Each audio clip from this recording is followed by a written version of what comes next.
So before we understand Fana, which is, and so if you want to jump in with any questions. So before we elaborate on Fana, it's very important to understand two doctrines, because it will kind of separate between the traditional, what I was talking about, and the Fana, which is followed by the Sufis. So this is the doctrine of Wahdatul Wujud, Wahdatul Wujud, and Wahdatul Shuhud.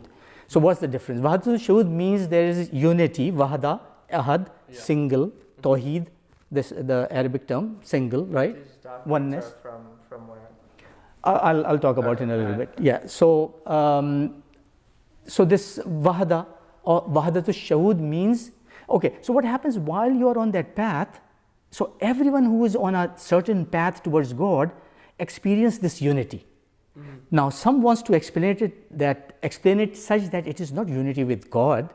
Maybe there is some other phenomenon taking place here. So that's Wahdatul Shuhud. They say this is unity of Shahadat, Shahadat, witnessing. They say though it's not unity with God, you are still completely separate from God, but your experience is such, your perception is such that everything looks one, including God. So this is Wahdatut, meaning the Ahad, meaning the witnessing of the singularity. But isn't the witnessing of the singularity kind of like contradictory? Because if I witness a singularity, it means that I am now witnessing two things. Me being the witness. Exactly. And this thing. That's what they say, what you just said. Yeah. I am witnessing. It's not just witnessing. Oh. See the difference? So the I still remains. So they say, the traditionalists say that I am only experiencing that as such. As my perception is that there is unity, even though there isn't. God is very much separate from creation and from self. Okay. Wahdatul Shuhud, which is the major philosophy that we want to talk about, is that Wahda, again the singular, right? Ahad, Tawheed, and Wujud, existence. So see the difference? One is just the witness, the Shahadat, the other is the Wujud, the existence. Okay. So here it's Wahdatul Wujud. Actually, God, the creation, and self is one. That philosophy or that doctrine. So to Umar's question of where these doctrines came from. So these doctrines have been spoken about forever.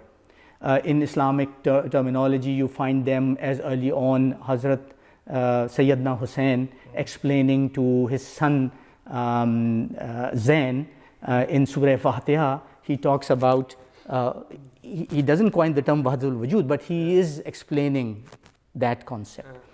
And then you can see it being followed throughout by different Sufi saints they talk about. But one who actually went into depth explaining that, even though even he did not coin the term Wahdatul Wujud, is the 12th century Andalusian Arab Muslim saint, Andalusian meaning from Spain, of course, I know you understand, Ibn Arabi, Muhyiddin Ibn Arabi. He says that Wujud, existence, belongs to God and God alone. Existence, the term existence, because we all say we exist, right? And everything exists. But he explains that the existence itself, this term, can only be attributed to God. There is no other thing that exists. Everything else is a shadow of existence. Right? So in his book, it's a very famous book, in English the translation is called Bezels of Wisdom. The Jewels of Wisdom, the Bezels of Wisdom, and Fususul Hikam, the name of the book in Arabic. He says that, I'm paraphrasing of course, he says that, as I said, Wujud belongs to God alone. Only God exists. Everything dwells in non-existence. So Ibn Arabi later on also says that this whole notion that you exist is false. And that he's always asking you to wake up from this idea that you exist. Because all the existence you feel is actually God. You do not exist. So this is Wahdatul Wujud, and this is how Ibn Arabi explained it.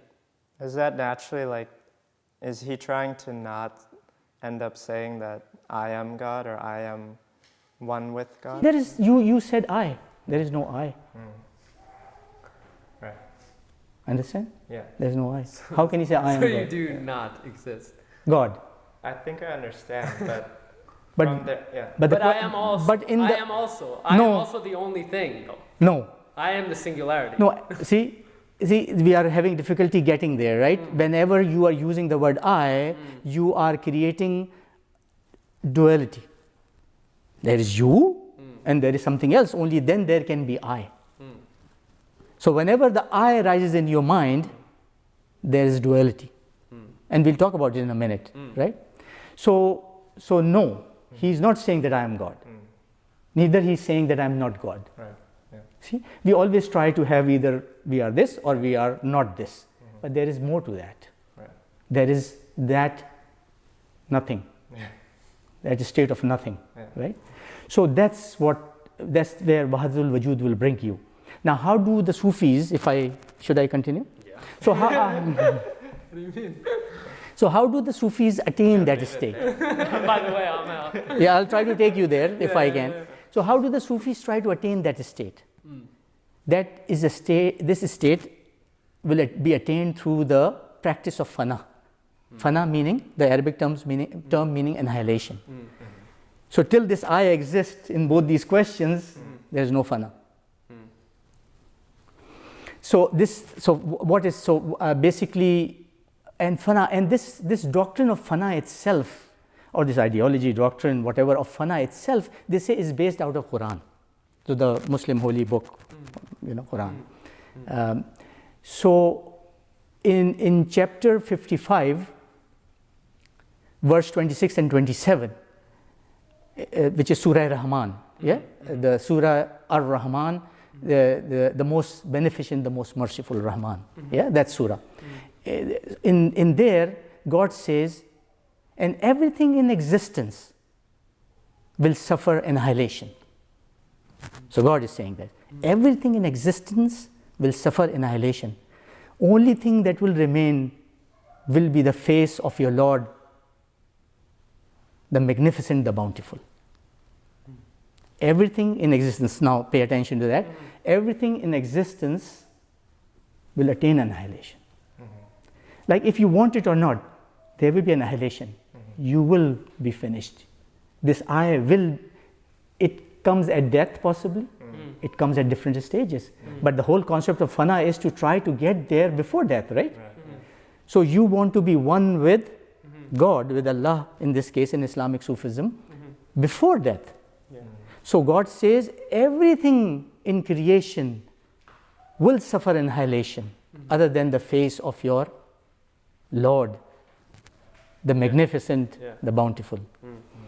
Now there is another thing, Hadith Qudsi. Hadith is the sayings of Hazrat Muhammad sallallahu alaihi wasallam, and Hadith Qudsi are explained as, so they are not normal hadiths. Hadith Qudsi are explained as the words of God in the utterance of Hazrat Muhammad. Right? Like Quran is the word of God as the word of God, not in Muhammad sallallahu alaihi wasallam's utterance. But Hadith so they don't say that the angel Gabriel gave the hadith. The hadith is. Oh no, not the hadith is this. But with the Hadith Qudsi, God gave to, I don't know the medium. Okay. So if we can keep the medium out, because I don't know what is the medium and how it came. But it is the words of God, however, uttered in the words of Hazrat Muhammad sallallahu alaihi wasallam. In there you find quite a few evidences of annihilation. In one of the Hadith Qudsi, God says, when my servant attains this state out of love, then I am the eyes with which he sees, and I am the ears with which he hears, and I am the tongue with which he speaks, and I am the hand with which he holds, and I am the feet with which he walks or strikes. What is this? Complete annihilation, right? How can you be there also when God is the eye, your eyes, and your tongue and your ears and so on? So Hadith Qudsi. So that's why they say that it is this whole doctrine of Fana is based in Islamic perspective of this is coming out of the main sources of the religion itself. Yeah. Let's talk about a little bit of how the Sufi saints, so Rumi, we know Jalaluddin Rumi, the Muslim Sufi saint from Greater Balkh, 13th century, 13th century saint, who actually most of his life, later on life, was spent in Turkey, in Konya. But regardless, so in one of his books is Masnavi, Masnavi, a very famous collection of his poetry, Masnavi. In there he says, when the man's eye is taken from its existence, when the man's eye like I am, when the man's eye is taken away from its existence, what remains? Consider, O denier. The one who denies, in Masnavi he is asking the question, when a man's eye is taken away from existence, what remains? As soon as your eye is gone, what remains? Nothing, right? There can be only one thing that remains, right? So, and taking it further along, in the discourses of Fi Mahafi, it's a very, okay, without going into the description of the book itself, but there, he takes it a step further, Rumi, in Fi Mahafi takes a step further. He says, in the face of God, there cannot be duality. Duality? There cannot be duality in the face of God. So if you will say ego, he will say ego. So the only possibility is that either you die in his presence or he dies in your presence. Since it is not possible for God to die in the universe or the mind, you die in his presence. With God in his ultimate mercy, but he has to be forever, would have died in your presence to remove duality. So you die in his presence, and then he manifests in you, and duality is removed. Huh? That was from where? This is from Fi Mahafi, the discourse, Rumi ke, Jalaluddin Rumi ke, the book, in more recent times, I mean, so Rumi was, of course, Rumi, and Arabi was Arabi. I mean, there is no one to compare to those kind of personalities in Islamic Sufism. But if you come down to the 7th century saint from, and why I'm going to say to go into him or to explain a bit about him is that, you know, he will elaborate Fana more so where we will understand it at a more everyday term. So he's Sultan Bahu. Okay. From the 17th century, Punjab. So, Pakistan, in the Pakistan part of Punjab. He says, initially I was 4, and then I was 3, then 2, and then 1. So what is he? What is it? Actually, when it was 4, he was I, and his murshid, his guide, his teacher, murshid is called. Rasul, sallallahu alaihi wasallam, Muhammad, and Allah, 4. So he says, initially I was 4, then 3, then 2. When I lost dui in Persian is 2. When I lost dui, I became one with Allah. So in Fana, now let's talk about Fana. Why I said that is in Fana, in annihilation, you yourself in the first step or state or stage, you attain the Fanaa Murshid. Fanaa-fi-Murshid is called, Fanaa-fi-Murshid. You annihilate yourself in the teachings of your teacher, your guide. This is called Ishq-e Murshid, the love of Murshid. Then in the second stage, you lose yourself in Fanaa-fi-Rasul, Muhammad sallallahu alaihi wasallam, Rasul, Hazrat Muhammad, right? In the teachings of Muhammad. This is called Fanaa fi Rasul.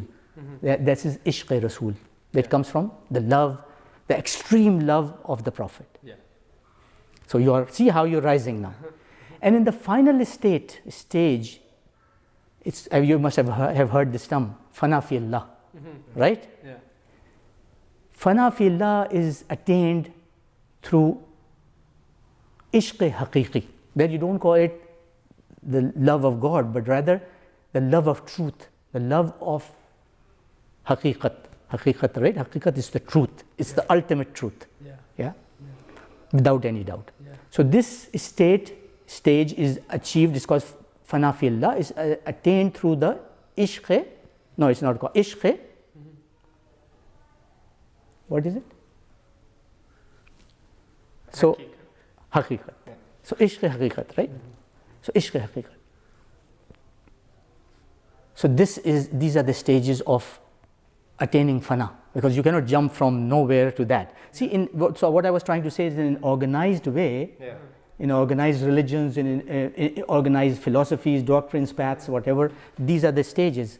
Now, so who is the guide? Is it a guide in Islam, or is it? Your murshid is your guide. Like a imam.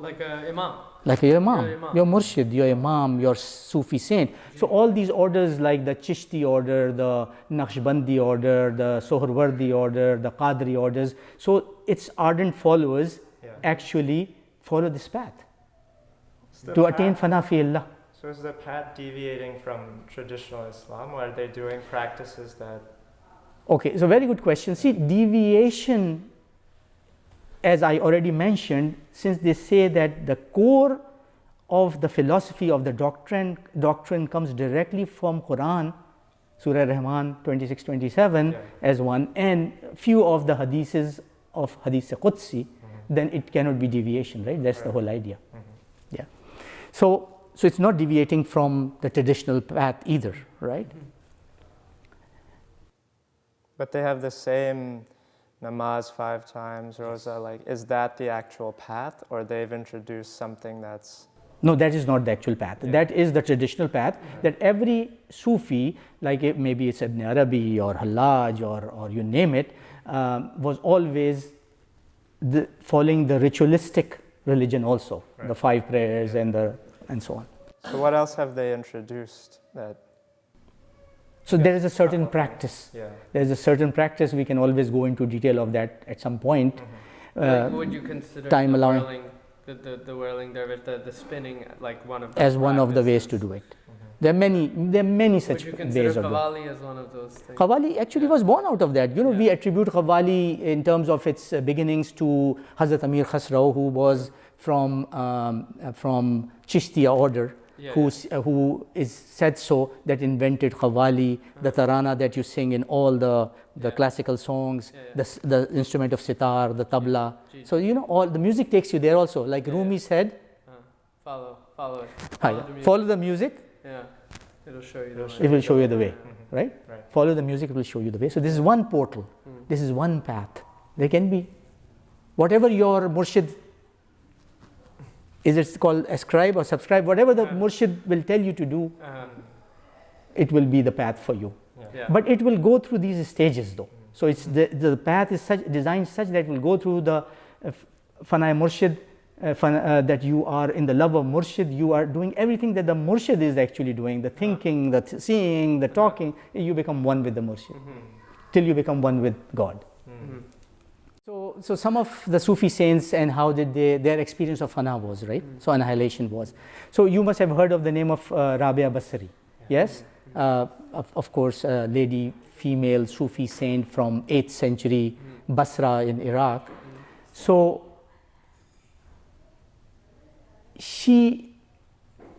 that's why I kind of explained a bit more on Ishq-e Haqeeqi, because she is the one who gave the doctrine of divine love in Islam, Rabia al Basri. And that's actually how her Ishq-e Haqeeqi is reflected. So she says in her prayers, she says, God, if I worship you, if I worship you that I'm afraid that if I would not, you will put me in hell, then burn me in the hellfire. And if I worship you for the sake of receiving paradise, then exclude me from paradise. But if I worship you for yourself, then don't hold back, don't deny me your eternal beauty. Right?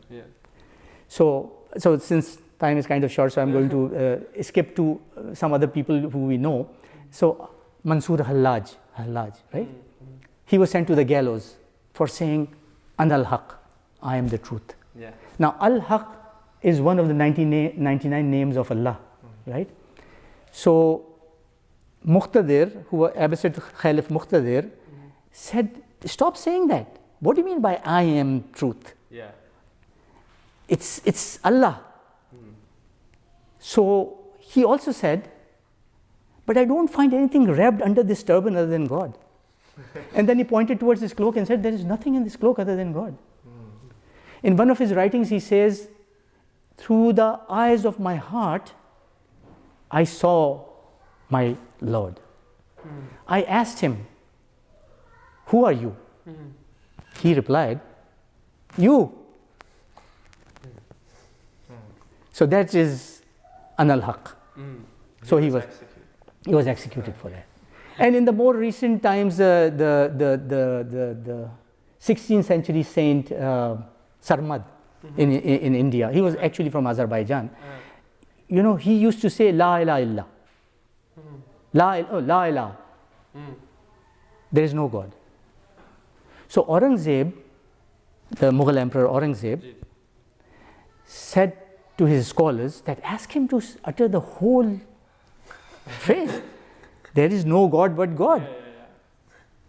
So they pushed him hard. So he says, how can I lie? I don't see anything. I don't see nothing. La ilaha. There's nothing. He said, I have not attained that. Yes, he has.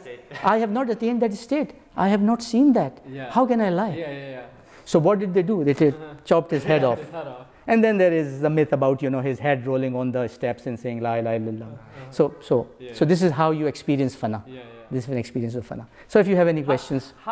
For me, I think it's how do we take these concepts and what sorts of either spread them, or what is important to me now is to preserve them. You know, the depth of the poetry that we have, the Qawwali, and obviously the ideals of Ibn Arabi and Rumi.